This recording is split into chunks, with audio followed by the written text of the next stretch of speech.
Right, so I'm back with another episode of Top 5, the weekly Top 5 series where I spend half of my time explaining that it's not weekly, nor a Top 5 series. Anyways, instead of 5, we've got 8 mods this week, including another PS4 port, so let's roll that intro.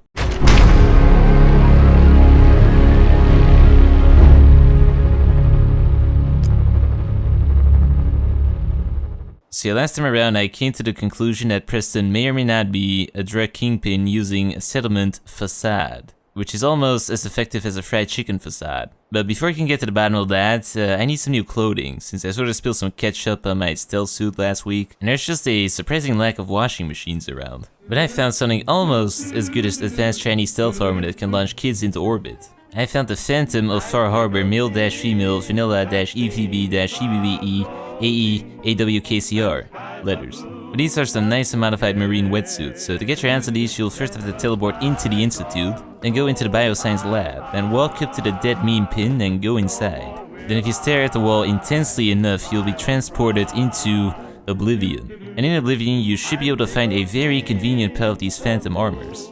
So these are marine wetsuits with some extra frosting on top. Now you've got your standard formidable crash protection, I mean you get a whole cup in there to stop shrapnel, and you've also got your acceptable shin protection. But that is not all. Instead of the vanilla marine tactical helmet, you get to pick from a mask that protects your chin, and one that protects your teeth as well. You also get access to the unzipped wetsuit, which is just perfect for keeping water out. Unfortunately, you can only wear these if you're a female, which means that unfortunately you cannot show off your rigorously trained abs. You can also pick from 7 different colors, so you've got black in there, gray, blue, light blue, red, green, and finally, tactical yellow. But arguably the best thing this mod has to offer is the torn variant, which adds in a hood, pouches, and some worn rags you can put over your wetsuit, which definitely makes you look a lot cooler. So this is some pretty stylish armor, and if you want to explore Far Harbor in style, this will definitely make you fit right in.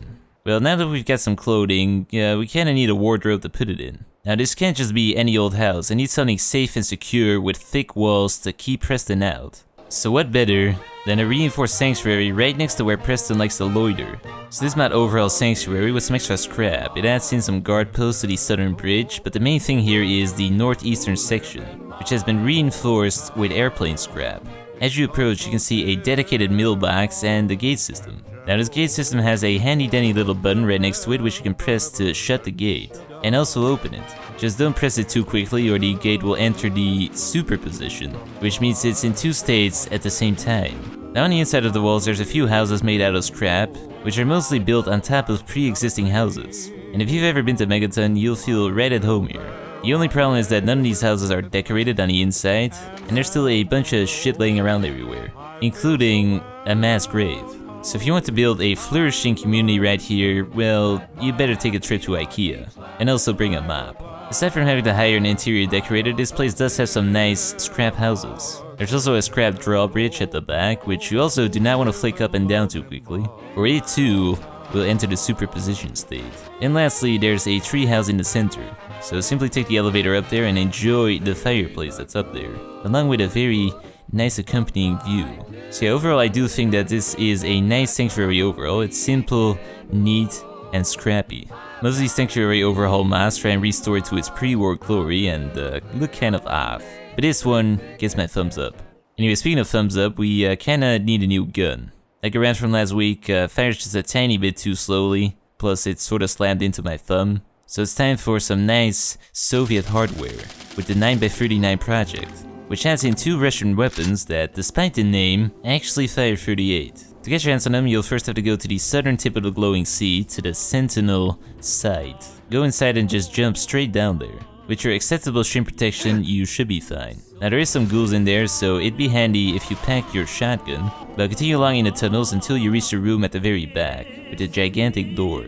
Take it right there and call the elevator. Once you've taken care of the ghoul that was on it, you should be able to find the ASVL as well as the VSS Venturas in the green crate. Take the lift back up and admire the bouncing rocks. But once you're done staring at those, you get to try out these Russian bad boys. So these are 2 pretty sleek, cool Russian snipery submachine gun hybrids. They're black, they look cool, and they've got built-in suppressors. They don't really offer you too much in the realm of customization. On the ASVL you can enlarge the magazine, add some scopes, add a tactical handguard, and increase the damage by up to 60%. For those who want to fire some tougher Ps. The VSS Ventures is the same, but it also allows you to add a cheek rest to your stock, along with obligatory blue tape. But what these bad boys lack in customization, they make up for in customness. Yes. They've got custom sounds, custom draw animations, and tactical custom reload animations. Good for shooting down crows, good for shooting down Brappertons, and overall, they just make you feel very patriotic for the motherland. But speaking of patriotism, nothing goes better with your Russian sniper submachine gun hybrids than a Colt M1911 pistol, with 45 auto pistol, Colt M1911. So to acquire this thing, you'll first have to go back to the railroad headquarters. Simply make your way past the surplus of Tinkertown clones that are still there, forcefully if need be, and pick up the M1911. Unfortunately, the railroad is very attached to this pistol, so they'll all start shooting at you. But you should still have some SAs tucked away, so just throw one in there and run for cover. Then throw down another one just to make sure you were thorough. So this is a pretty cool custom and customizable pistol. You can change the receiver, go for a larger magazine, change the boring brown grip for a cool black one, add a threaded barrel so you can add a suppressor, mount a rail on top so you can add a red dot sight, add some glowing sights, and attach a laser, which is a lot of customization for a small package. But that is not all, this gun also has some nice and beefy sound effects, and it looks pretty good too. It was definitely enough to make me look cool. But when I used it to try and fend off the remnant Tinkertons that were trying to murder me, yes, apparently I wasn't thorough enough. But didn't really seem to have the oomph required to take care of them. So I had to resort to the age-old barrel shield tactic, which worked pretty well until one of them started beating me through the wall. So instead I ran to the safety of my sanctuary. It's definitely got some formidable walls, but then I made sure I was thorough this time. But yeah, overall still a nice sidearm to go along with your Russian rifles. Anyways, after you've largely regained your vision, go into the peaceful town of Concord and casually walk past its nice inhabitants into the speakeasy. Now for some reason they will all follow you inside and start shooting at you, so make sure you reload your 1911 and deal with the situation. But once that's done and over with, go upstairs and enter the room right in front of you. Now there will be a very strange terminal displaying some type of video game. So touch that terminal and you will be transported into Revolted. Now this is some type of weird world with low resolution items that spin around when you look at them. It's almost like you're tripping balls, like you've been injected with one of those drugs Preston's been selling. Anyways, in this world you are the overseer of a high resolution vault, but some dickhead is trying to take over your vault. It's me, the professor. I've taken the vault from you, so please leave. And it's up to you to stop it. So with a clear objective, you get to admire the top-notch voice acting. It turns out the professor is evil, along with high quality lip syncing. Now once you're done staring at the cat on the shelf, it's time to take back your vault. Be sure to pick up the shotgun though, and use that shotgun to take care of the mole rats that are in your way. So this is a pretty cool weapon. It's got 2 barrels, it doesn't offer much in the realm of customization, but it makes up for it with a high polygon count and custom sounds, as well as a custom quick reload animation. Anyways, continue along and you'll encounter green men, along with platforming. Soon after that you'll encounter a vault dweller, play the piano, badly, then just a tiny bit better, which will result in a green floppy disk magically appearing. Yes, floppy disks. Those used to be a thing, a long time ago. But use the green floppy disk to open up the door, and then you'll reach the vault door. Now for some reason the Brotherhood of Steel is attacking your vault, so go deal with those guys. And then a gigantic Nuka-Cola bottle with limbs will start attacking you. Yes, I am definitely high as a kite. Once you've popped the bottle, it's time to seal up your vault and confront the guy that's trying to take it over. You'll first have to walk through some sewage water though and go through a labyrinth. But once that's done and over with, you are ready to go confront this dickhead. Maybe you should say sorry. You are having fun, aren't you? Let me play too.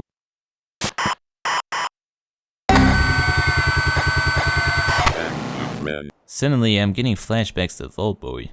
Anyways, once you've recovered from your heart attack, walk down the LSD tunnel and keep shooting that thing until you reach the end. Then your computer will blue screen. So slowly take a few steps back and casually throw an S8 at the terminal and shut the door behind you. Man, I sure am glad that's over with. Okay, so once you've recovered from your second heart attack, take out your M1911 and kill that thing once more. Once you're outside and safe, just throw a bunch more essays just to make sure it's really dead. Yeah, I definitely took too many drugs. That's what they call a bad trip. But what we learned today is, when in doubt, just throw an S8. Well, that was it for the top 5, but this week we've also got a fair few bonus mods stacked away. Starting off with the Abandoned Labyrinth. It's not like the Labyrinth you've already been through, just bigger and darker. Let's go down into the root cellar once more, just ignore the eyebot with the top end and monocle that's there and go down into the root cellar's root cellar. Walk for a bit and take a left when you see the robot. Now this will drop you down into a pipe network that you'll probably never find your way out of. It's also got a few things tucked away in there that will try and kill you, like rat roaches, suicide mole rats, and a death claw. So just make sure you packed enough S8s with you for your trip. But when dealing with S8, you kinda need to be dressed properly, so that's why we've also got the War Machine, which adds in some Iron Man power armor.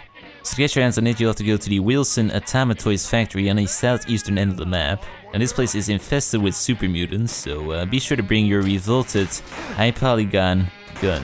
Clear out the super mutants, pick up the key, and go to the roof. Here you'll see the power armor imprisoned in a cage. So use the key to open up the cage and enter your suit of black Iron Man power armor with a minigun strapped to it. So this power armor is pretty nifty. If you don't like the color scheme that it's got by default, you can also change it to the classic Iron Man color scheme or some different ones. I decided to go with the classic color scheme and also strap a mini fridge to my suit, you know, in case I get hungry. Overall the suit looks pretty cool. Unfortunately the minigun is cosmetic only, although having a minigun going off right next to your head is probably not such a great idea.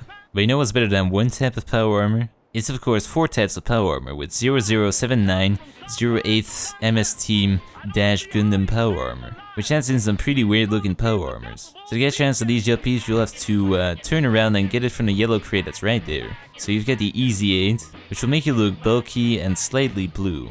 You've also got the RGM-79G, which will also make you look bulky and slightly orange. Then you've got the RX-79, which makes your head look a tiny bit spikier. And finally, you've got the Zaku 2, which just looks uncomfortable to wear. But it does give you a shield and a very stylish shade of green. So if you're looking around for some weird power armor, then this might just be the mod for you. Anyways, that was it for this week's mod. Yet again, some very solid mods in there, including a game within a game that may or may not be a bad trip. But will Preston be the one who knocks? Will the Tinker Toms ever break through my walls? And what will I do when my supply of S8s runs out? Find out potentially next week or in like a slightly longer time span. So until then.